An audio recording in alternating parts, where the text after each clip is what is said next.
Valsad rural police station નવા ભવનમાં કાર્યરત। હવે શહેરના કલ્યાણબાગ નહીં સરોદી હાઈવે પર જવું પડશે। વલસાડ ગ્રામ્ય વિસ્તારમાં રહેતા નાગરિકો માટે એક મહત્વના સમાચાર સામે આવ્યા છે। વલસાડ રૂરલ પોલીસ મથક જે અત્યાર સુધી શહેરના કલ્યાણબાગ પાસે કાર્યરત હતું તે હવે સત્તાવાર રીતે બંધ કરી દેવામાં આવ્યું છે।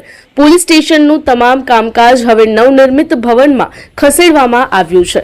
હવેથી ગ્રામ્ય વિસ્તારના અરજદારોએ પોતાની ફરિયાદ, વેરિફિકેશન કે અન્ય પોલીસ સંબંધિત કામકાજ માટે નવું સરનામું વલસાડના સરોદી હાઈવે નજીક નવું પોલીસ સ્ટેશન ભવન ખાતે જવાનું રહેશે। માહિતીના અભાવે નાગરિકો જૂના પોલીસ સ્ટેશન કલ્યાણબાગ પાસે પહોંચી જતા હતા, જેને કારણે તેમનો સમય અને શક્તિનો વ્યય થાય છે। ત્યારે પોલીસ પ્રશાસન દ્વારા વિનંતી કરવામાં આવી છે કે કોઈ પણ કામકાજ માટે સીધા સરોદી હાઈવે પર આવેલા નવા મથકનો સંપર્ક કરવો। અનાવશ્યક ધક્કાથી બચવા માટે આ ફેરફારની નોંધ લેવી। તેથી ગ્રામ્ય વિસ્તારના તમામ રહેવાસીઓએ આ અપડેટ ધ્યાનમાં રાખવું અનિવાર્ય છે।